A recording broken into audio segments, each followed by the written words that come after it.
But in the meantime, let's get down to the business of business. Let's talk to Shontaye Hawkins, who's one of our favorite people and our favorite #1 workplace culture expert. Good morning, Shontaye. How are you? Morning. I'm great. How are you guys? Good morning. Well, we're talking about toxic employees today. You certainly are not a toxic guest, but I like that you give us so much information about things that are going on at work. And you're talking today about the worst kind of coworker. Oh, gosh, yes. I mean, the absolute worst kind. And they actually, I kind of think of them as they're a little bit, they have some personality traits that appear to, well, that actually lead them to be more, they have a high work performance, right? And so it doesn't come off as what you would think. They're the person that you would think might be lazy and not committed to doing a great job, but they're actually really, really star performers. Okay, so that's okay from the corporate standpoint. So what is it that makes them annoying then? What particular trait? You know, if the boss is happy with them, that's great, but what about everybody else around them? What is it that sets everybody else off around them? What happens is that they have a high self-regard, so they don't think about what they're saying, how they behave towards others. And so what happens is their attitude towards their coworkers leads the coworkers to leave. And so what's happening is they're climbing the ladder. They're there much longer. They have a longer tenure than the other employees because the other employees begin to just end up leaving. They're running everyone else off. A high self-regard. You know, people today want their kids to have a whole lot of self-esteem. That's led to a whole lot of trouble for a lot of other people having to deal with that self-esteem and self-regard. Yes, and it's really, you know, for a company, they really need to pay attention to this because this really does impact their bottom line. If you look at, yes, this individual, maybe they're a top sales individual, so they're bringing in a lot of income, but they're also costing you a lot of money in the form of lost wages from employees that you have this gap right now that you're having to fill this space. This person may end up also picking up someone else's work, which then still leads you to believe that they're a star performer, right? But they're killing everyone else around them.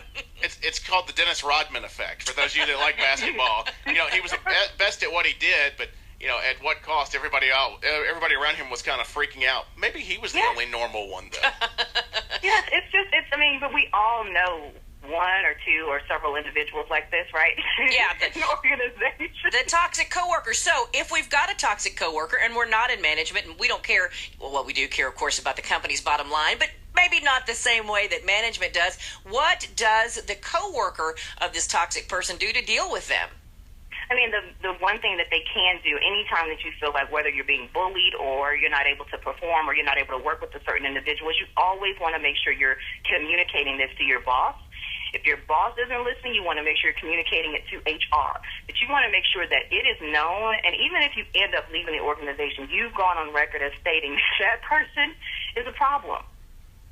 That's a good idea because sometimes if that worker is working so well, the boss may see the productivity and not really, you know, care. Right. So the HR calls is a great follow-up step there that a lot of people maybe. Absolutely, it's an absolute trade-off. So they're a star performer, but these other individuals are leaving, but they're probably leaving because they just can't take it, right? But at the end of the day, now you have to replace that individual many times over. And who knows if there's any legal action involved if this toxic worker is also doing, you know, there's harassment involved. That sounds good. Hey, can I ask you one other question? You know, when we were talking about coworkers, I started thinking about all the different kinds of coworkers we worked with over the years. You've got the coworker who might be the needy coworker. You've got the coworker who might be the chatty coworker. What do you do with the coworker who's your time suck coworker, the person who never has anything to do or else always wants to talk to you when you have 8,000 things to do? You know, and everybody's got, and this is probably a friend of yours at work. How do you nicely tell this person, hey, I got to get back to work? Hey, you just tell them I got to get back to work. but they don't stop talking long enough for you to tell them that. You know, what you can do is you just keep working, right? Just say, hey, hey, that's great. Let's talk about that at lunch. Let's talk about that at another time. But right now I need to focus and get this done. Or actually ask them if they don't have anything to do, maybe you can give them some of your work. Now that's a great idea. Hey, while you're just talking to me, and hand them a stack. Right, pull up the chair and we can get this done together. And everybody's well-intentioned at work, but sometimes people are chatty when you don't want to be chatty, and sometimes you're ready to be chatty and there's nobody to chat with. Yeah. So you just have to balance it out. If there's people in the break room, then maybe that's when you should go into the break room and talk at that point. But you're at your desk or if they're in an office, then assume that everyone's trying to work and get their job done. All right, Shontaye Hawkins, workplace culture expert. Thanks again for joining us on Memphis Morning News, and hopefully we'll get to chat again with you many, many more times in 2016. Absolutely. You put a smile on my face every time we talk to you, Shontaye. Thanks so much. Thank you. You guys are awesome. Memphis Morning News time, 6:22.